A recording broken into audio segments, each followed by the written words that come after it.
Ladies and gentlemen, welcome to the next episode of Vinyl Stallions. We have a great guest today. We have Miss Abby Seelie. Again, Cleveland Zone. Welcome aboard, Abby. Hello. Great to be here. Thanks for having me. Abby is a faithful listener. She is, again, from Cleveland, goes to many shows, has hosted her own show at John Carroll University here. But overall, Abby, it's great to have you on. Welcome aboard. Yeah, great to be here. I was like, what makes me really fitting guest for this? And it's limited in my radio experience, but I'm like, you know what? I can get on the radio and talk about Bruce any day of the week. So I know there's going to be a lot of Bruce Springsteen content. And that is why I wore my Bruce shirt today. This is from the Wrecking Ball tour, I believe in 2012. We're going to dive into the boss real quick. But to go back to your question on what makes you so qualified is the focus of our show. And if you look anywhere, is all things music. So we've had on a lot of artists. We've had on a person who owns a record company. And we're going to have on some other great guests that aren't musicians as well. And the essence of it all is just to talk about music and the appreciation for music and everything that comes along with it. And so that's what makes you so qualified, because you're our first guest that gets to come on and just we get the bullshit this entire time, and it's going to be a lot of fun, honestly. And it's fun to be back on a mic too. Like we did it for like my whole senior year, which I graduated John Carroll like 3 years ago and haven't done anything like this since. So it's nice. It's fun. It's fun. It's I don't know, just fun to dive into that. And again, in a formal setting as we sit here in shorts and in my studio. But yeah, Klep, how are we doing over there, baby? We're doing great. And since you're wearing the Wrecking Ball shirt, I'm just going to hit you with this right off the bat. This is for both of you. Trivia question. What famous guitarist whose band was primarily known in the 90s plays guitar on 2 tracks on the Wrecking Ball album? Let's go. I'm already tapping out on this. I could just take an educated guess.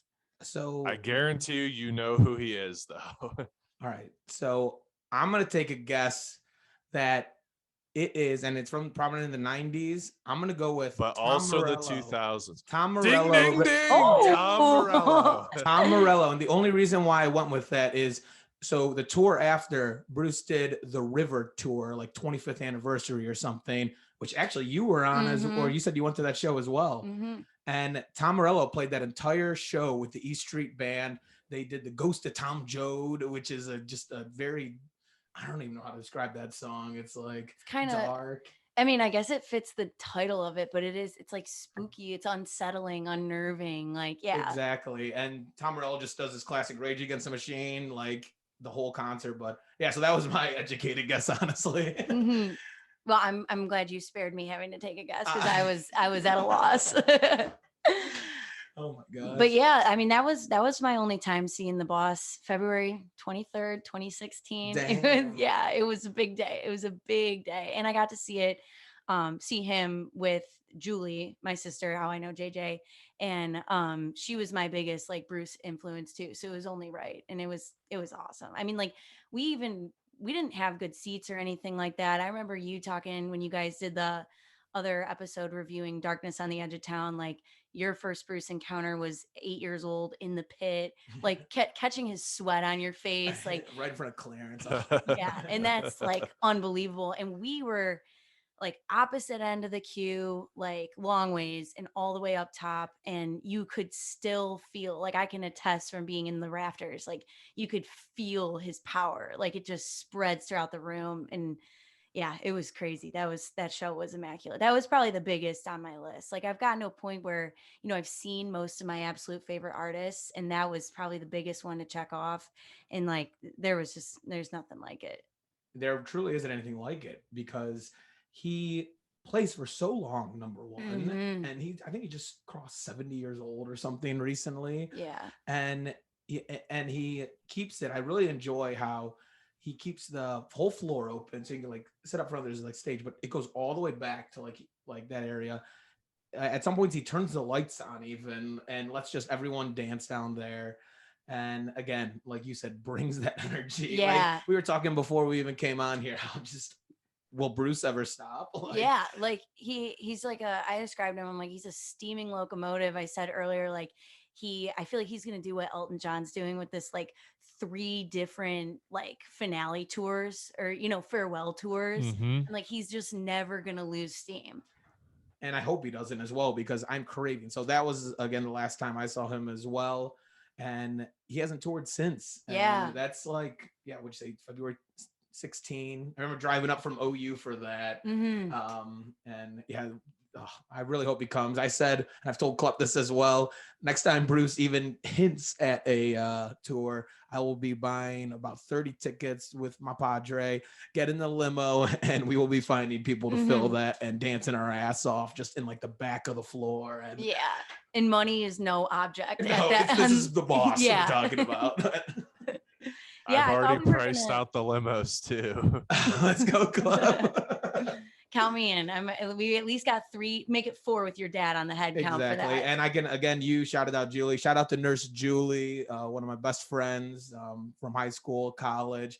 I don't know, we bond over a lot of weird things such as my skinny legs. And, but I think overall it has to do with Bruce, or I'm sorry, not my skinny legs. They're prosthetic legs, according to Julie. And we're hanging up at a bar at OU called Paupers for the longest time. But yeah, so shout out to her. But yeah, I mean, I got her to thank, like, I know that's something you guys bond over a lot. I have her to thank for even introducing me to Bruce. I remember, like, so she used to drive me to school, and the first Bruce encounter, if you will, I ever had with him, we were like in the car, sunny day, windows down, and she put on Thunder Road. And like, I remember kind of just laying my head against like the side of the window, like having the sun come down in that opening harmonica. Like it just changed everything. Like I just was like, I've never gotten enough since then. And it changed the whole course of everything. Like I have her to thank for that. Bruce is such a big part of my life, but also too, introducing me to all these lovely people too. Most of her OU friends included, but no, it's the boss is the man. So I kind of want to just straight up. So Abby sent me a bracket of Bruce songs before we came on. I sent Klep it. We'll post our results on our social media, but just to keep it simple, top 3 Bruce songs. So it was interesting. And I was telling JJ, like when I was filling out this bracket, I don't know why it was stressing me out. Like I slept on it. Like I did maybe half of it, the ones that were easy decisions. And then I slept on it, came back to it, like would work on it throughout the day. So what it came down to for me was the bottom 2 were Jungleland and Thunder Road. And then the 2 that got kicked out of that was Born to Run and Dancing in the Dark. And like, yeah, that's a really, really solid top 4. And ultimately Jungleland took it home. Nice. But I was like saying, like it came down to Jungleland and Thunder Road. But if Born to Run were up against Dancing in the Dark, like it would have gotten into the bottom 2. So I just was going, I'm like, what is it? Is it how they make me feel? Is it like re-listenability? Is it like just one that I feel a personal attachment to? Like, what do I go off of? But to your question though, top 3. Yeah, top 3.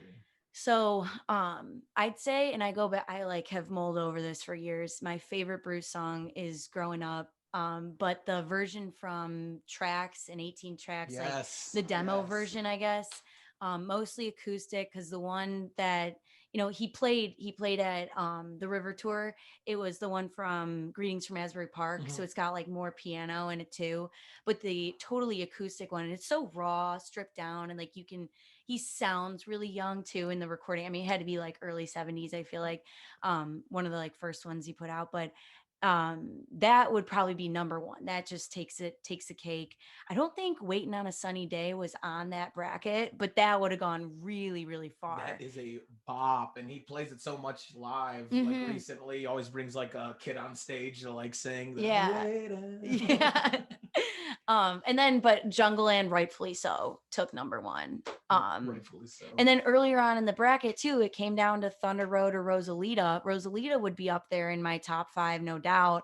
But it just was such stiff competition the way it came down to everything. It like, It's the matchups. It's the matchups. Yeah, but I'm curious. I never saw how yours came out. Like what? No, yeah. What So yeah, I'll show you. I didn't print it out. I just was like honestly like typing it out or like I tried to edit it in first, and I was like, oh, this is too much time. I just need to find a printer. But yeah, we'll like I said, we'll post those on our social. But my top three would have to be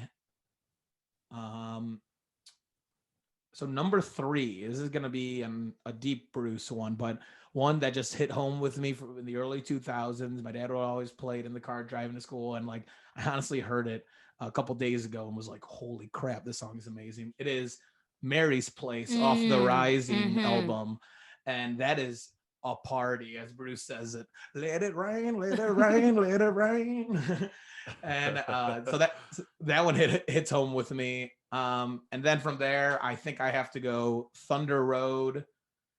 And then my favorite Bruce song, I think, has to be Rosalita. That is like the biggest roller coaster of a ride that it just, it's I aspire one day to be able to make a Rosalita myself. Yeah, that is the ultimate goal. And I think Rosalita and Mary's Place are they're like sister songs. Exactly. I like the Papa says he knows that I don't have any money. Papa says he knows that I don't.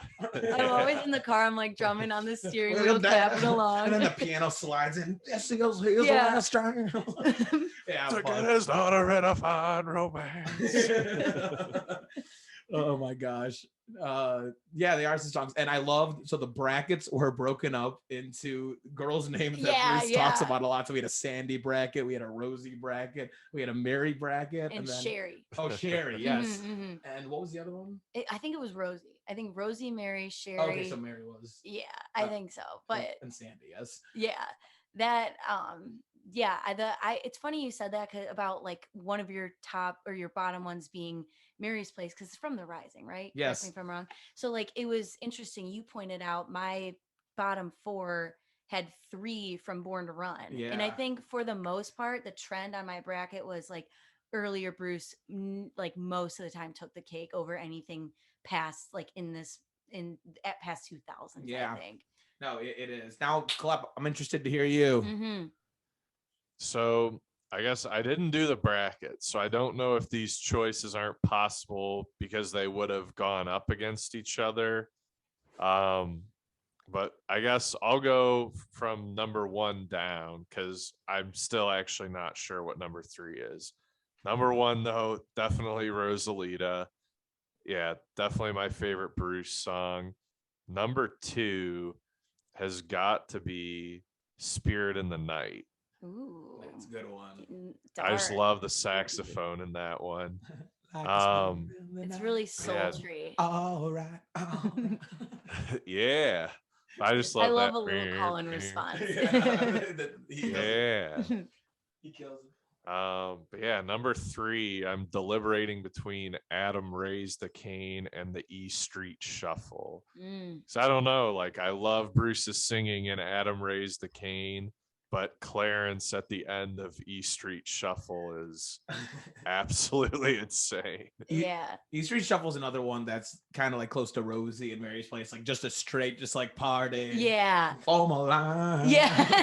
it's just so out there. Yeah. And it's such a hodgepodge of things too. It sounds like they all just sat down and was like, everyone on every instrument just go really hard at the same time. There's no pattern to it or anything. It feels like it's just a party. You put it the best way you can. It's a party.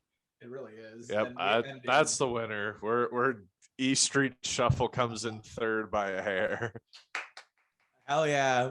Well, shout out to Bruce. I know that is something the Seelies, everyone in Northeast Ohio, whatnot. We love Bruce. Bruce, come back. Bruce, if you're listening, please come back. Come back. It's been long enough. Come it's been on, like Bruce. 6 years.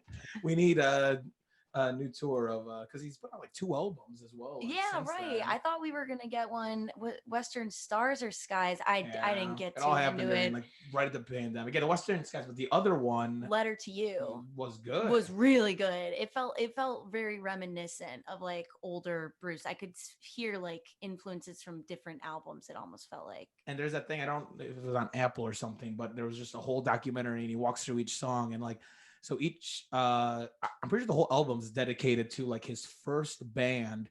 God, I'm not gonna remember the name. Yeah, the Costellos. Yeah, it's something just like that. Yeah, Castiles. I think that might be it. Yes. Yeah. Good memory, because I would have never got that.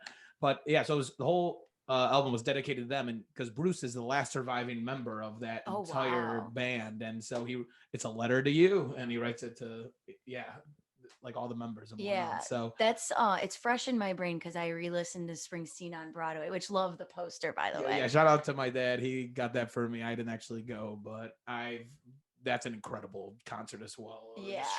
Talk about stripped down Bruce.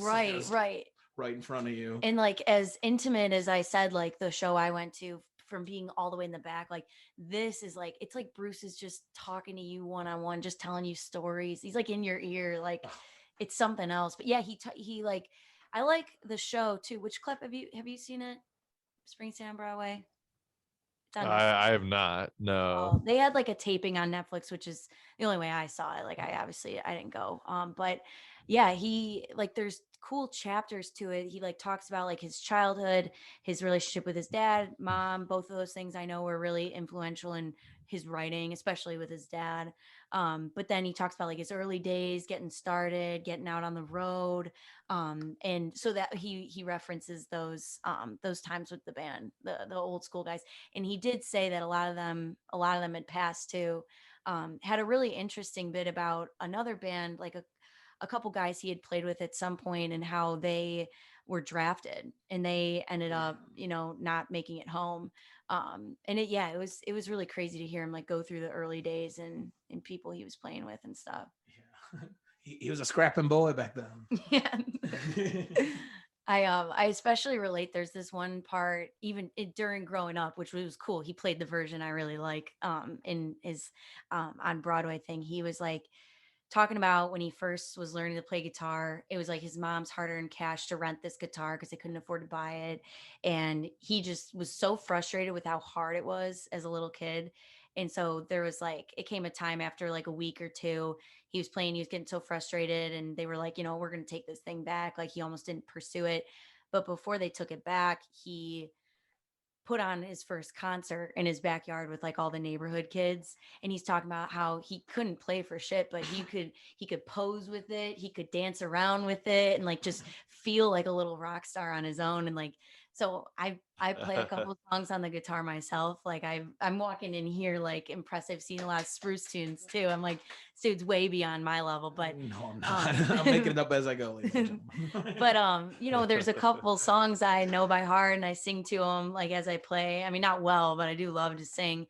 And when he said that, like he didn't have any skill, but he could just feel the music, like, or you could feel even just like the thrill of performing, and like that I'm really in touch with that emotion. Like that was super, super cool for me to hear, like those humble beginnings. That's right where I'm at too. Love it.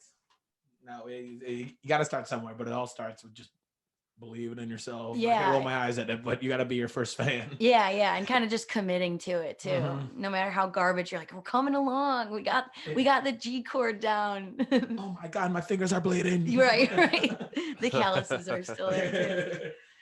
Well, hell yeah. I'm glad we dove it. We knew we were going to talk about Bruce. Yeah. I could go on and on for days, but we mentioned before how you had a late night radio show called Insomnia Spins. Insomnia Spins. Insomnia Spins. My apologies. I'm thinking I got to stick to the Insomnia cookies in my head. The Insomniacs, that's our fan base. That's what they call themselves. That's amazing. Okay. So Insomnia Spins, cool. Again, it was at John Carroll University. And so what time of the night did you host this thing? Yeah, so we had it midnight to 2 a.m. on Monday nights, which, is not prime time by any stretch. We kind of got like shafted at first. The first semester we did it with that time slot, like most of them were just taken. But then we took it with a slot. We named ourselves Insomnia Spins. And the next semester we actually had the option to go earlier, but we were like, no, I love the late night vibe. I love the freedom. Like, you don't know how many people are listening. You hope there's a lot, but you're just like, I don't know, you just feel super comfortable to banter and just kind of go back and forth, let it fly, like kind of how you guys do. But yeah, no, I first like coming into JCU, I can't even say like I knew we had a radio show. There was one time I was in the student center and my brother's 3 girlfriends or friends or girls like had a show. He was like, hey, let's go like pop in the studio and like see what they're up to. Like listen to whatever they've got going on. And so I went down there, and the studio, first of all, is really nice. Like it's like feels so state of the art, and the music, you can turn it up so loud. It's like so crisp. And it's just like a cool vibe in there. But these 3 girls were just like sitting around shooting the shit, like no real rigid plan for the show, no like super consistent theme. I guess their theme was it was like through the decade, so they could play kind of whatever came up in conversation if they want to tie it in with that. And I was like, this would be the coolest thing ever. Like you feel cool enough when you get on the aux at like a party or something. Like that power is like intoxicating, right? Like it's amazing. Yeah. And I was like, oh my God, I can do this. And like it'll broadcast, like you can have people tune in like in their car. It's live too, which I thought was a cool aspect. I was like, it would feel like, like your dad tossing you the keys, like, go ahead, take it for a ride, like, you're up. Yeah. I'm like, I can talk about Bruce Springsteen as long as I want to. So I decided I wanted to get a show. Didn't think I was going to have a co-host. I just didn't think any of my friends would really want to do that. Like didn't have the same interest in it as I did. And so my sophomore year, I became friends with my friend Kelly, who then later became my co-host. So I was telling her I was training to do it, and thankfully so, because I did like the daytime show where you just kind of, it's preloaded music. You just get used to like the slides and navigating between the computer and all the buttons, and just getting used to talking on the mic too is a big thing. But you do that for a semester. The daytime show, it's called the Heights. So you're like a Heights DJ.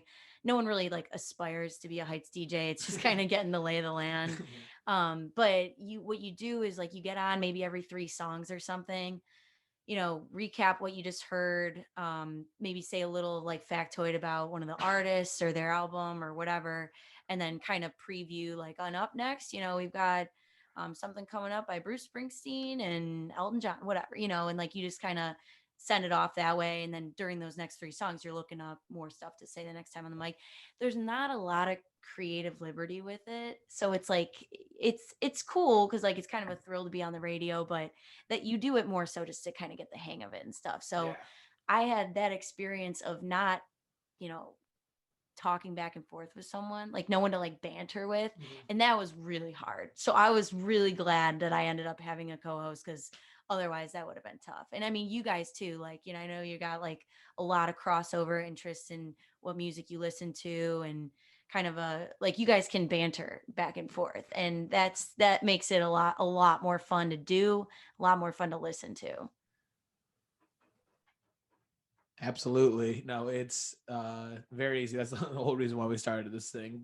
When I were just blowing each other's phones up about music, and we're like, might as well just put us on camera and talk about it. Yeah. And so our show, like you guys, at least you got this centered around music. Like we had to submit kind of like a summary of what our show was going to be when we like applied for it. And I was like, how do you describe, like, we just want to chat and talk and play whatever we want? Like, how do you just say we don't want any sort of like organization to this? Something comes to mind. Really quick, what was the radio station that hosted the show? So it's 88.7 FM WJCU. Okay. So it's like in the studio itself is just in our student center, and then the I guess signal is in like the clock tower on campus. So like every promotional thing of JCU has like a picture of our clock tower. That's where it like broadcasts from. And then I think it, and I may be off on this slightly, but it goes down to like Stark County. I know in certain places on the west side you get the signals. Like it covers a lot of area. All Northeast Ohio. Very cool. So we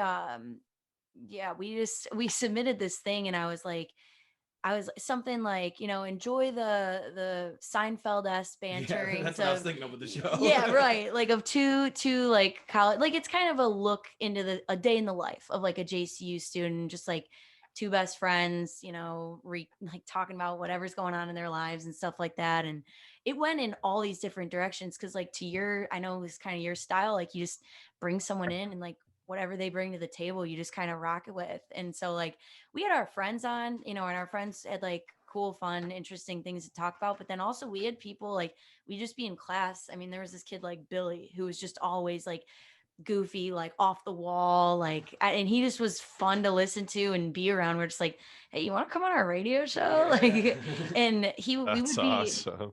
yeah, we would just be like on a music break or something, and he'd be talking about whatever story. And like one time he was like, yeah, one time I like sharted at King's Dominion, which is like some East Coast like amusement park. And we were just like, Billy, save it for the air. Like Big balls, Billy. Yeah. He'll be coming up for air. Yeah. And that makes me Slappy Sue then too.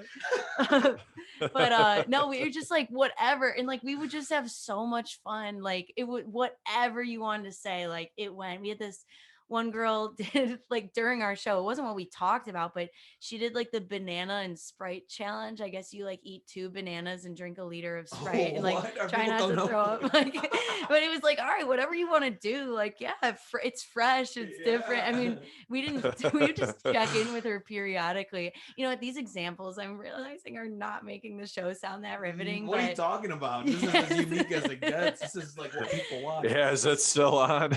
Yes, I have all the recordings if you're ever interested. Oh, that's nice. Yeah, but like so every week when we did it, I put out my Instagram story, just kind of like bullet pointing like a couple key things we talked about, even things that like weren't that substantial, but we just got a kick out of. And I was looking back at them before I came in here, and it was like during the show, Brian ate 6 hard-boiled eggs. Like there were a lot of like eating challenges and stuff.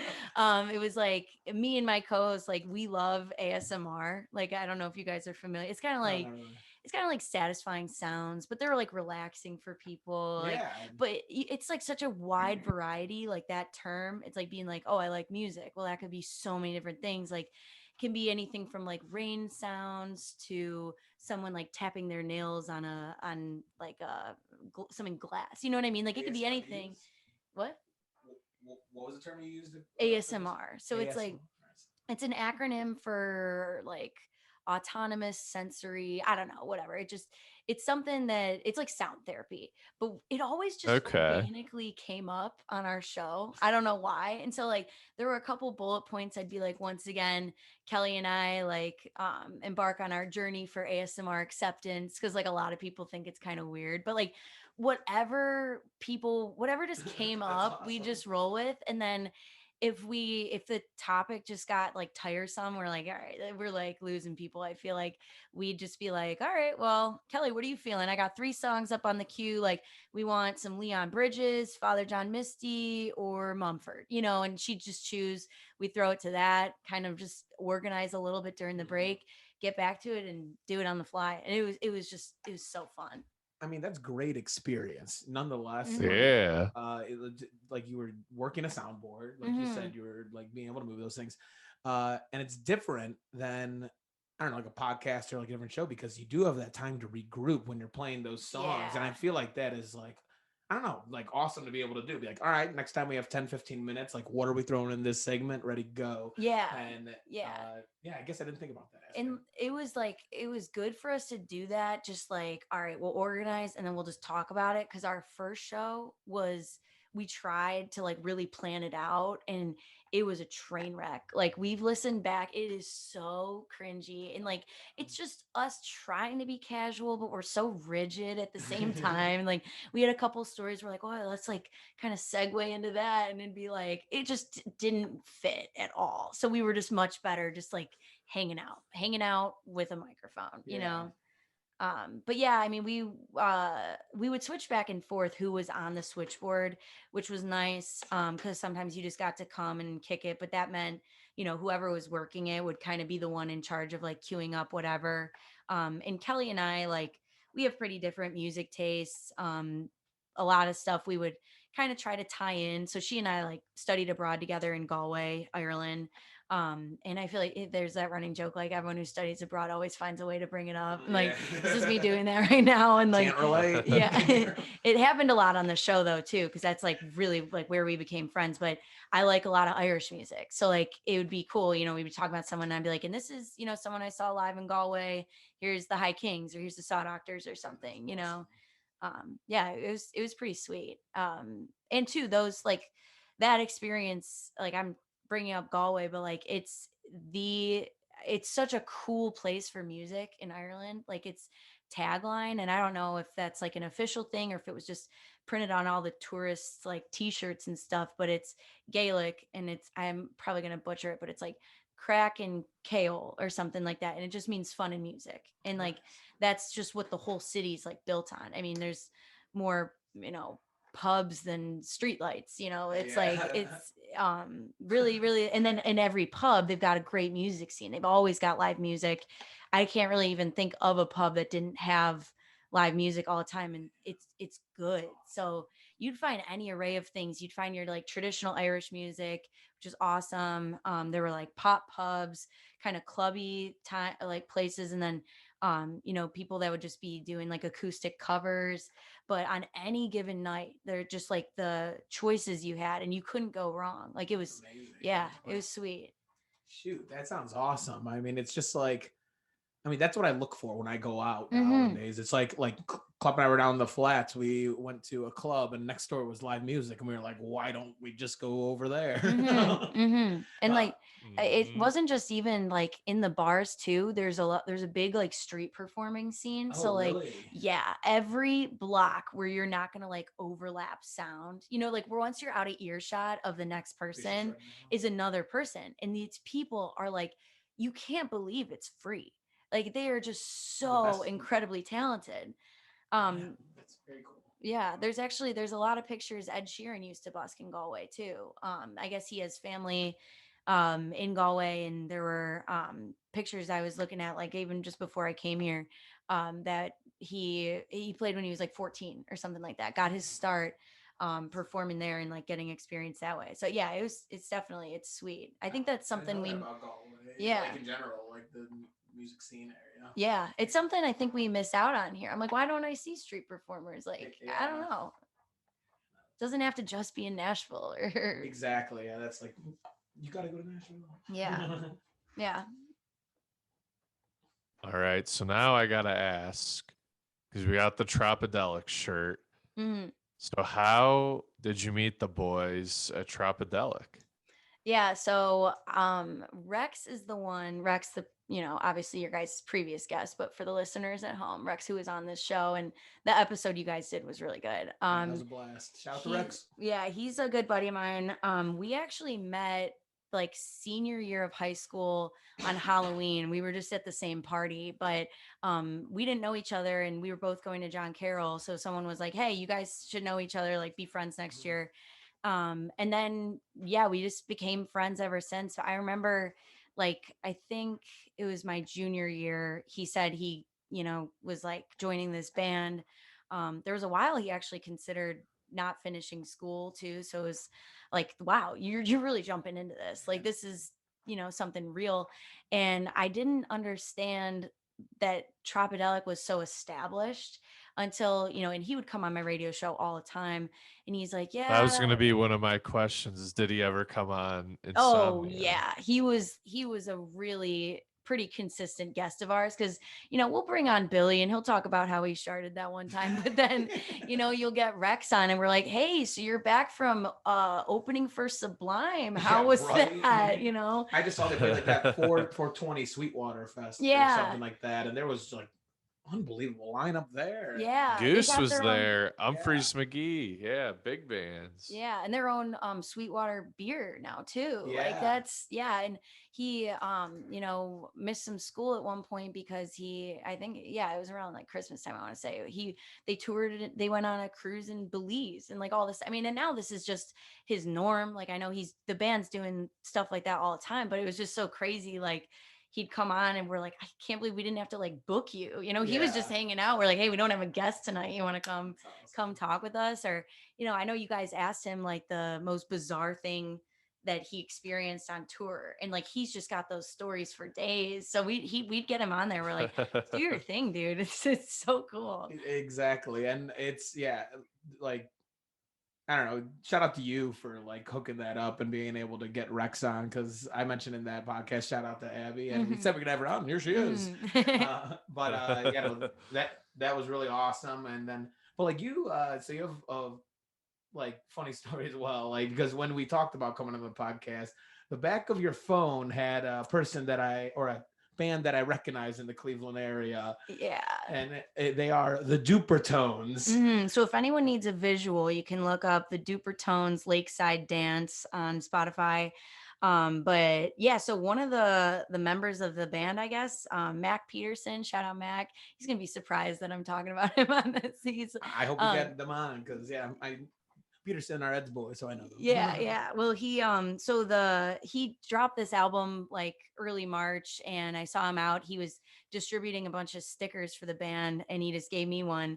I slapped it on the back of my phone, but it's 3 adult men, like shirtless, kind of like laying together. I just found out recently, I think it's like a play off of like a Tiger King thing. It's something Joe Exotic did with his husbands.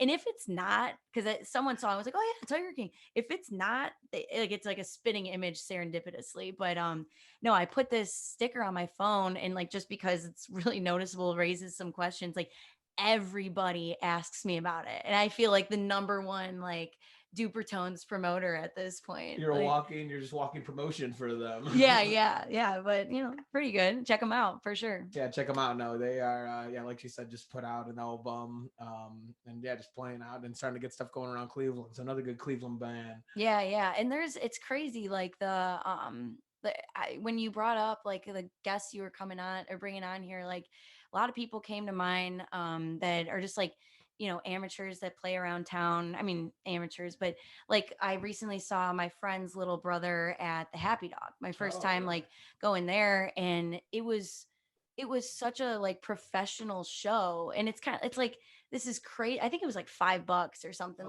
that, but you get to be in like these intimate settings. Like we have a lot of really, really good local venues that are like super intimate, and just, I don't know, you get like an up close experience with someone you love so much. Like in December, I saw Shaky Graves at the Agora. Ooh, they're good. Yeah, and I bought the ticket in like July. Like, it was like such a highly anticipated show for me.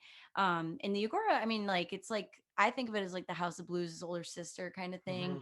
I don't know how accurate that is, but we were like on the floor, like right in front of him, and I'm like, this dude, like, his music, I like turn to when I'm sad. I listen to it in the car when I'm just in a great mood and it's like a sunny day. Like, I just listen to it to get my mind off something. Like, you project all these like emotions onto this artist, and you kind of almost start to feel like you have this like two-way relationship with them. Like, and it's just like they become such a big part of you and your daily routine, and then they're just standing there, they're like playing in front of you.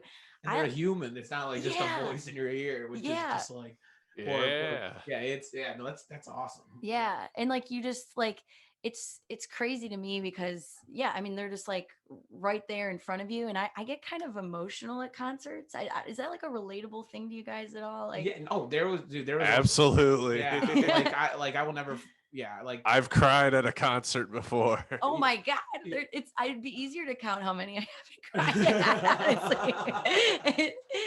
at. And it's not usually, it's never like I'm like upset, I'm moved, like you love these people it's so tears much. of happiness. Yeah, like, and you like, the thing that really gets in my head is like, you feel so humbled. Like, I get to hear this right now. Like, this version is only going to happen once. And like, they're playing for me. That right like, there. It's just a one-time thing. It's totally unique.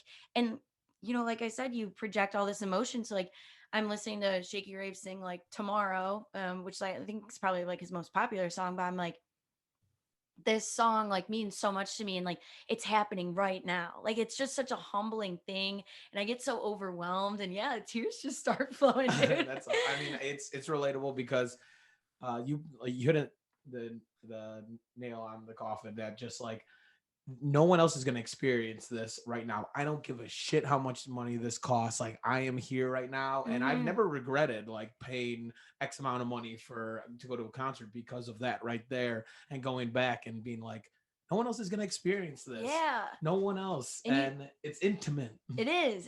And like, you think, like, I'm looking at the back of your Wrecking Ball t-shirt, like there's all those cities and dates and stuff like that happens once. And you get to be there. Like, that is just like so crazy. And I think the like most emotional I've ever gotten at a concert, yes, definitely at Bruce during growing up, I was moved because it felt like it was for me. It was like that specific. I mean, well, it was granted more the Greetings from Asbury Park version, but it wasn't on the set list, and it just was out of the blue, and I was like so caught off guard by it. But Mumford and Sons, I like wept, which granted, I mean, they like, that's very like soul cleansing music almost. Where'd you see them at? PBG Paints Arena in Pittsburgh. Nice. And funny enough, cool arena. Like, yeah, it definitely didn't help. I had been on the keto diet for like 3 months, and I decided to break like right before the concert. So we went out, we got craft beers, and like me without like any carbs in my body, and I'm drinking this like 8% beer, just throwing it back, and I'm there and I'm like, lover of the lights, like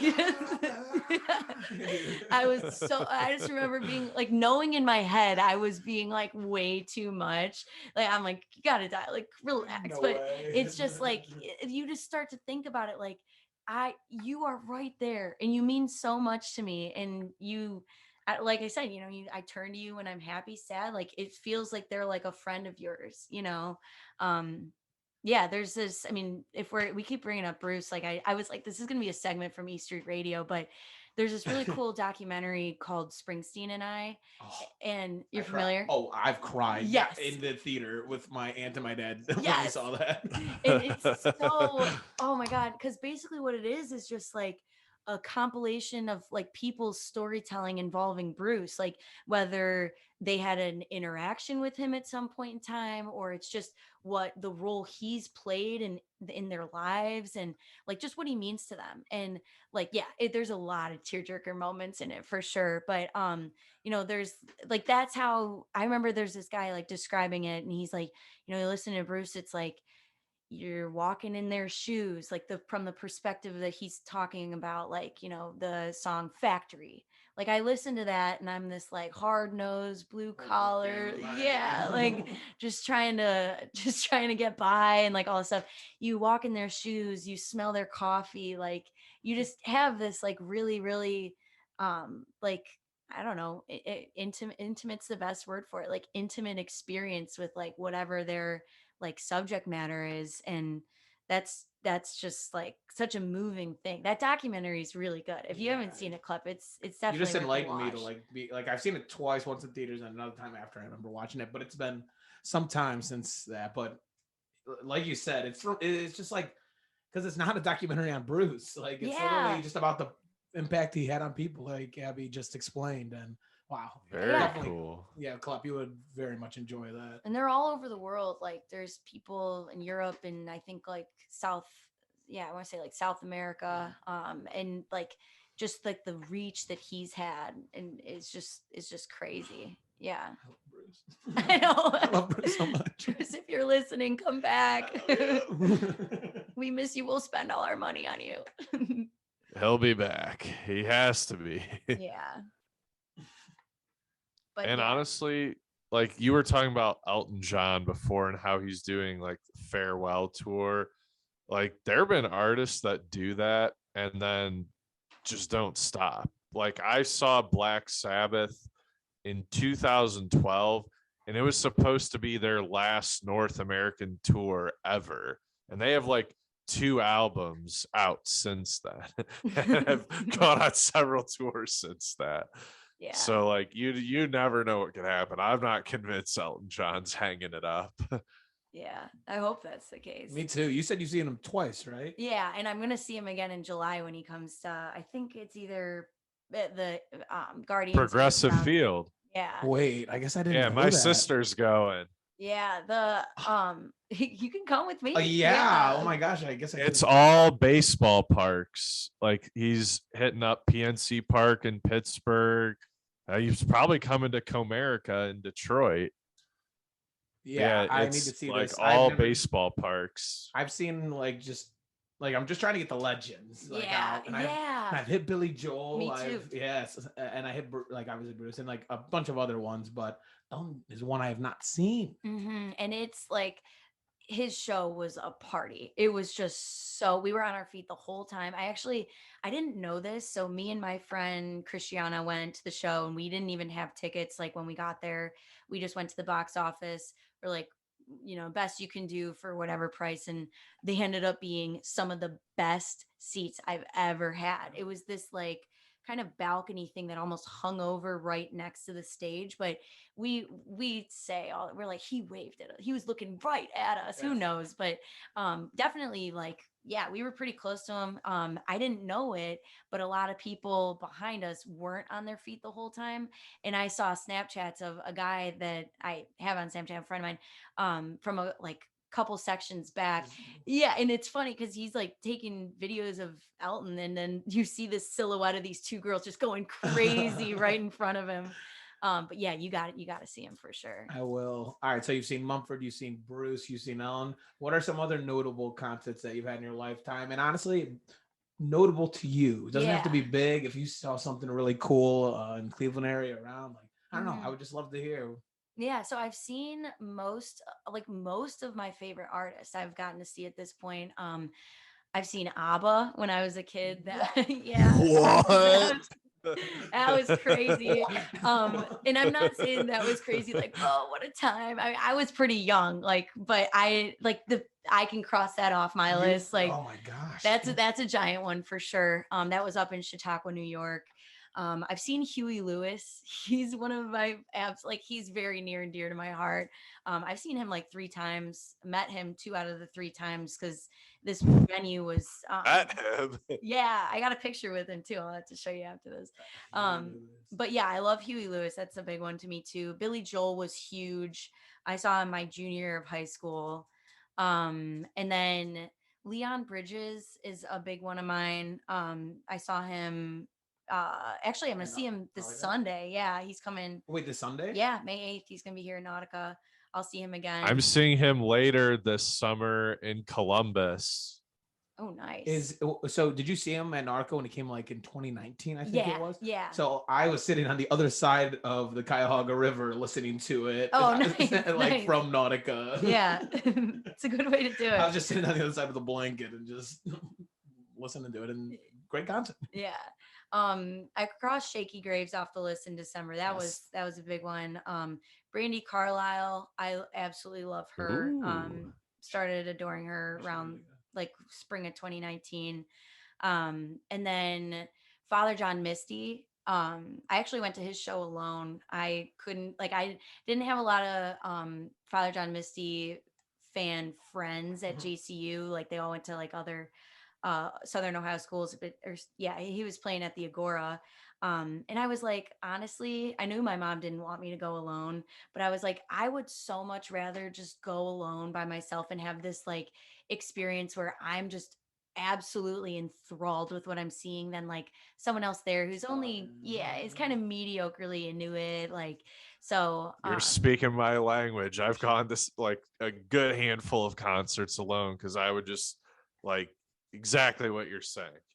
You're a true stallion. That's a stallion move right there. Hell yeah. Shout out to Valerie, Vinyl Valerie, the stallion. Mascot. I love it. Because it's all about the music. Yeah.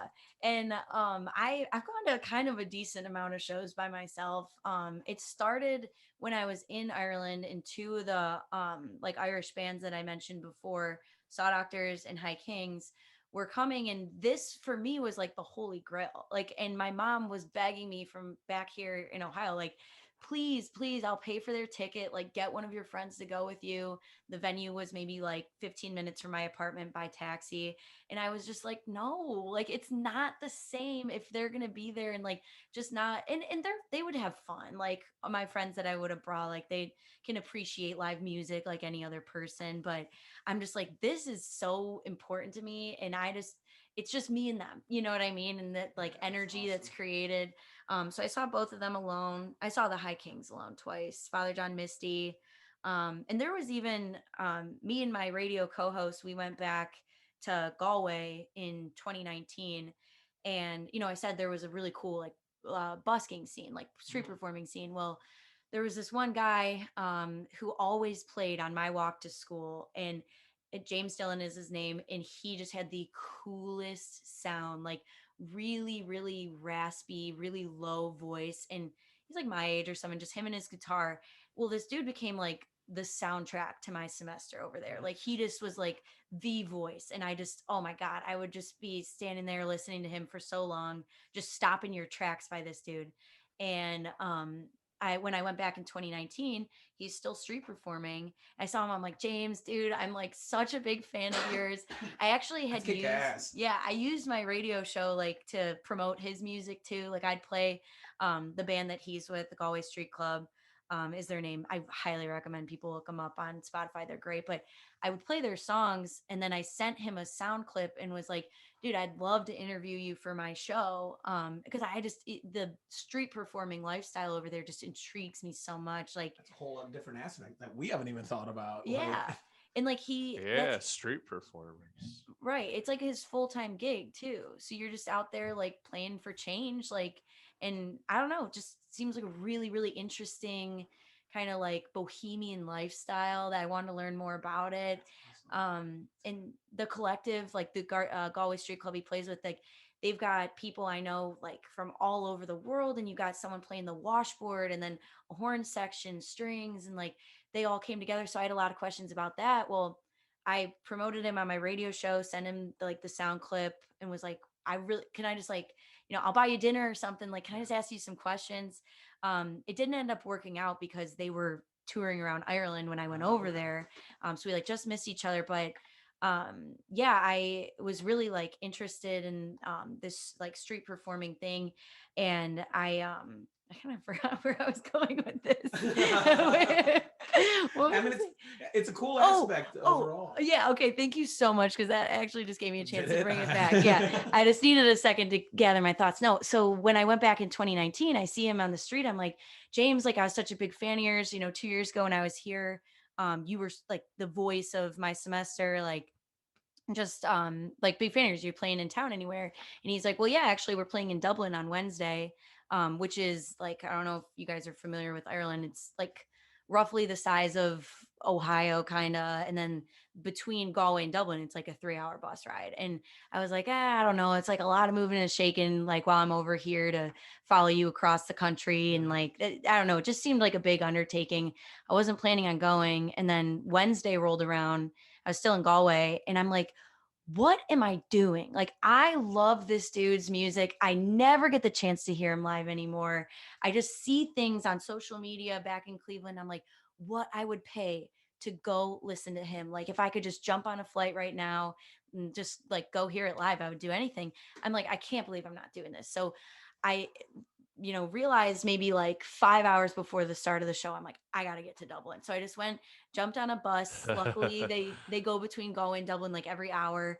I just went to Dublin, walked to the venue, saw them perform. I was alone there. And then I caught the last bus of the night back to Galway where like all my friends were staying and stuff, but just like seeing them. And I know that venue in Dublin is kind of significant. It's like Waylands or Whelan's. I know I'm probably mispronouncing it, but it's pretty significant, I guess, at least in Ireland. But yeah, I was like, I need to go see him. And it was kind of like a little bit of a trip to go, but you just like you can't miss those opportunities. No, and like, you will regret them. I mean, you seriously will regret them. Like I've said it multiple times, but just the experience of a concert, you will never not, or you barely will regret. Yeah. Like, I mean, I guess there's people out there, I'm sure there's times where something bad might happen or whatnot, but like, I don't know. I'm glad you went. I was wondering where that story was going to go, and that's kick-ass that you do that. And then also going to all these concerts alone. Like, that is showing of a true just music lover and the appreciation for it. Well, it's crazy how comfortable you actually are once you get there. Like, you're not. Because everyone's there for it, and the people who you're around are there for it as well. Yeah. So, unless there's snails.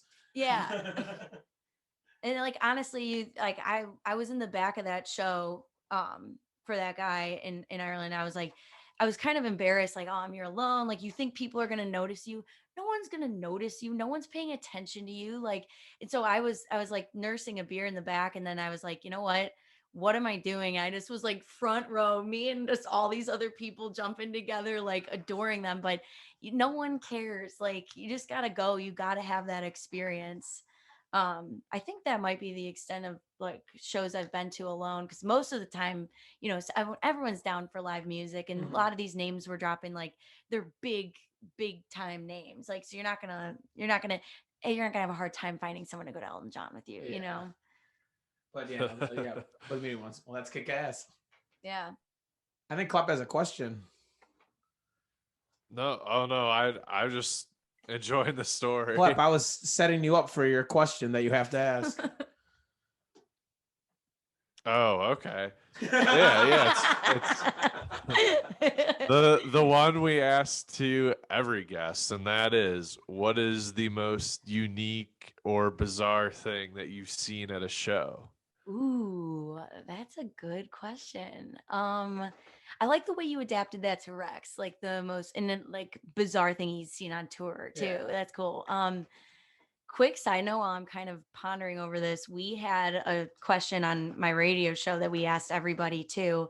And it was like, if there's one artist that you like most identify with, like, like the message in their music, like you fit their style, like that you feel like you could most closely like embody, who is it? So I want the Stallions actually to sit on that one while I'm thinking about this. Yeah. Quick question for clarification. Is it a certain individual, or could the answer be like an entire band? Yeah, I think it could be a group for sure. I've never been posed to me, but that's acceptable for sure. Well, so recently I saw, this might be a lame answer, but I saw Bleachers in November at House of Blues, and that was an awesome show. The head guy, I think Jack Antonov, I think is his name. He's just like an incredible performer. But there was this one part of the song, I think it's How Dare You Want More, I think it's called, where they kind of go back and forth between the guitar and the sax, and like he'll play a complicated thing on the guitar and then it's followed by a complicated thing on the sax, and it kind of gets like higher and it gets more complex and stuff like that, and it's kind of like they're battling, going back and forth, and he's almost trying to outdo like the skill level of the sax player and stuff. And so he hit this note that was like really, really high, and the sax player like couldn't get it. Like it kept like almost sounding like you stepped on like bagpipes. Like it was just like incorrect, and they kept going back and forth where he was like, no, like I'm gonna nail this. And the whole place was just like eating it out of the palm of their hand. They're like, come on, dude. Like everyone's rooting for him. And finally, like after maybe like 4 or 5 tries, he like nailed it. And then it just goes right back into the chorus, and the whole place was going crazy. Like, that's hilarious. Yeah, it was a pretty sweet moment. I think if I went to more like alternative shows, you might see, you got some crowds. Yeah, like a trop show. You guys got to go see Trapadelic. I think we're trying to see them at Nelson's Ledges. A few weeks. Yeah, I think I'm going to that too. Really? All right, let's hang out. Well, their performance is a total experience. Like, I know Rex told you that they're like mobile, he'll get on like the drum kit that he can walk around with. They're hell of performers, so their show's pretty good. But yeah, I mean, I think for the most part, like a lot of the people I see, it's nothing too like freaky or like, you know what I mean? Like no one's biting the head off a bat. We'll put it that way. Darn it. That's what I was hoping to see. And then the sax player couldn't hit it, and he just bit a bad time. Yeah, that's deal breaker. We're not going. Call it off. Yeah. Yeah, I think that was like Ozzy Osbourne used to do that or something. Yeah. But has anyone ever posed that question back to you guys? Have you answered that yet on air? No, and I honestly was like just thinking about like I don't even know what I would say. I feel like I've just seen so many just weird things. So no, they'd mostly be probably about somebody in the crowd versus something that happened on stage. I mean, I saw like coming to head right now about an on stage thing was Mac DeMarco has a band and they play at Nelsonville Music Festival. It's like 20 minutes outside of Athens, Ohio, where Ohio University is. I know Nelsonville. And so 2016 summer, I was supposed to see him, and then Gary Clark Jr. was headlining, which I was like, holy shit, those are huge acts to be coming here. And then there's a bunch of smaller ones. And Gary Clark Jr. halfway through like the whole day, like it was announced that he was sick, so he wasn't going to perform. So Mac DeMarco and his band had to cover both time slots. Oh my God. So they played about an hour and a half or so, 2 hours of like their normal set. And then the last half, they just made up stuff. It was like the second last stop on their tour where they got like absolutely hammered. He was taking off his clothes, like on top of the speaker was like, and I'm talking, he was down to his almost bare butt. And it was like just complete freak show. Like they were playing Enter Sandman, but like the slowest BPM you could possibly play. And the other guy, the guitarist, I can't think of his name right now, was just like slowly going, welcome to the show. And I was like looking around, what the hell is happening? And luckily that performance of Enter Sandman, it's like 16 minutes and it's on YouTube and someone filmed it there. And so that was honestly just right now comes to mind. Yeah, that's pretty unique. Like on stage weirdness being like, what the actual fuck is happening? Yeah, it's cool like how things get kind of like unique if they're impromptu like that. Exactly. Like that's kind of cool. But it's something I will never forget. It was so unique and just so like insane. I am, if you don't have one, Klep, I am really interested in who the artist you guys most align with. I mean, Klep, you go with that one first. Okay, so mine, I think I know what I'm gonna go for mine. So I was in high school at the time. This was Lollapalooza 2011. And so the main band playing this night was Coldplay. This is our first day there. This is really like our first time at a music festival. And so like we did not understand like how much people smoke weed at concerts. Like we're just dumb, naive, like 16-year-olds. So we see this electronic artist called Bloody Beetroots. No. They're like not that popular at all, but we knew like one of their songs. There's nothing going on at this time, so we go see them, and their concert is like under a tent. So it is so hot in there. Like everyone is jam packed. You can barely like smell oxygen. Like it's all just marijuana smoke. I'm smelling oxygen right now. The air's thick. But there's this girl next to my friend and I who just like she asked us like where we go to school at, and we're like are we gonna say Southview High School? So my friend just like out of nowhere, because we're in Chicago, just goes, yeah, we go to Northwestern. Oh my God. This girl and her friend just start like making out with both of us. Oh my God. I didn't know there was like a correct answer to that question, but I think you found it. Yeah. We're 16. Like my friend just like thought that fast, and like it's really not that crazy of a story, but because of our age and like how surreal that was, like that's like one of the most memorable ones for me. Damn, that is good. That's yeah. Northwestern is the answer always, ladies and gentlemen. Okay, go back to your question. What artist would I most resonate with? So, I mean, my easy answer is Bruce, because it's like I resonate. Every single song warps me back to a time in my life where like I can be, or I've been, and like, I don't know, it takes me there. But I'm not gonna say Bruce because we've talked about him too much. I know. I'm trying to come up with an alternative too. Well, my alternative is not much better because we talk about this dude every time on this podcast. But Dave fucking Matthews is who I just resonate with. I have been so genuinely obsessed with the DMB band and like the Deep Archives and the way Dave sings, his emotion, the lyrics that he is singing about is not like anything common. It's not about sex, drugs, and rock and roll. It's just mostly kind of about death. Like Dave is excited about his death, I think, because he just keeps talking to put me 6 feet on the ground. But I want to master every single one of his songs. I want to perform the way he performs with his energy and his just showmanship as well, and to do it also slick. Like Klep and I talk about, there's times where like Dave will play and he knows he's just doing like the most insane shit, and it's just like I don't give a shit. So I'm gonna go with Dave just because I fucking love Dave so much. I just want to be him. It's sweet though, like when they just like let it fly. Like you can tell, like when someone you're at like a concert or whatever, you're seeing someone perform and they're just kind of grooving, they're doing their own thing. That's when they shine brightest. Exactly. I think I definitely agree with that. So Dave. So I think for mine, I'm going to go with a different Dave, going with Dave Grohl and the Foo Fighters.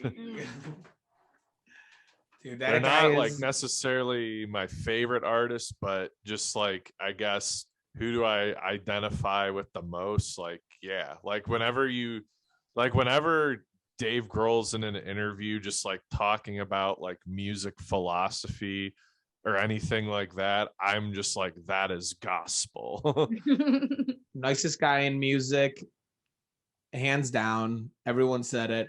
And also just like, yeah, the most relatable as well. All right, never mind. I'm going with Dave Grohl as well. Didn't take much for you to jump ship. I know. I said Dave. All right, David Bowie. Never mind. I'm going to keep going on and on.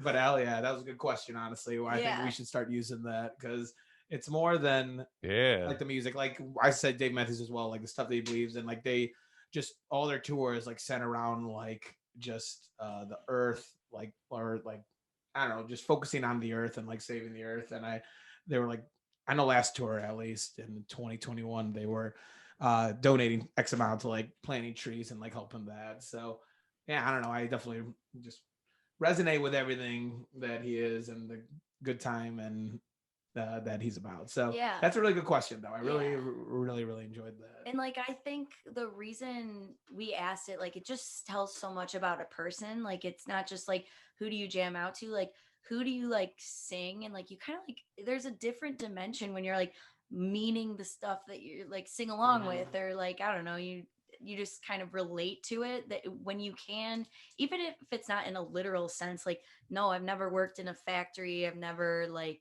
you know, been in like a deadbeat town feeling like I need to get out and stuff like that with Bruce. But there's so many more like metaphorical things that you just kind of adapt and conform onto your life and your experiences and stuff.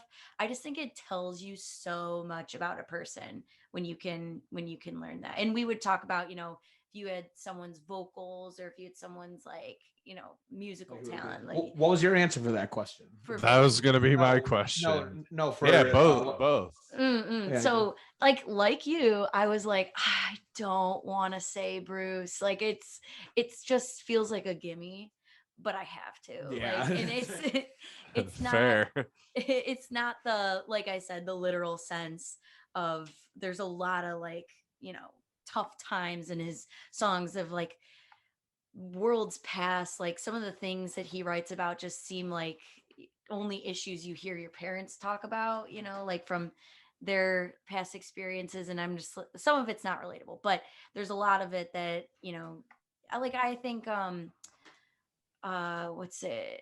You were talking about Death to My Hometown from Wrecking Ball. Yeah. And it's not that I can say like, you know, Marauders Raided in the Dark and just like absolutely came through and ruined my hometown, this thing I love so dear, but like you can get like angry about something. That's like, an Irish march right yes, there. it like, is. Literally. It is. And it pumps me. When you said that, I was like, that pumps me up.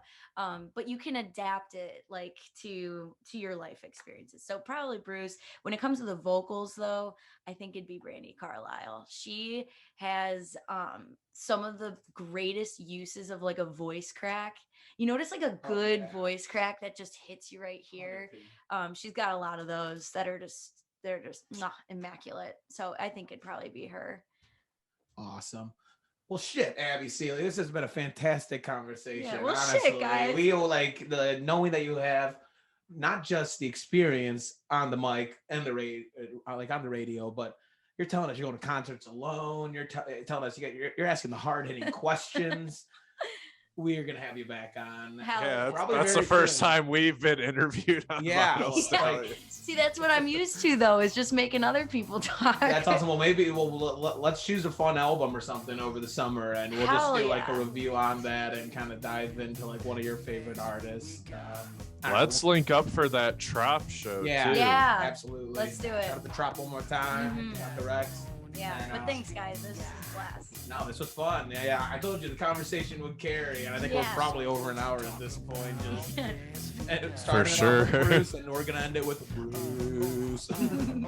Or I think we end it with something else. And she's the first guest to actually know how we end it. But per usual, I'm Spruce. I'm Abby Seelie. And I'm Klep. Yeah, I don't have a cool mic name. We gotta work on that if I come back here. It's all right. We'll get it going. And this has been another episode of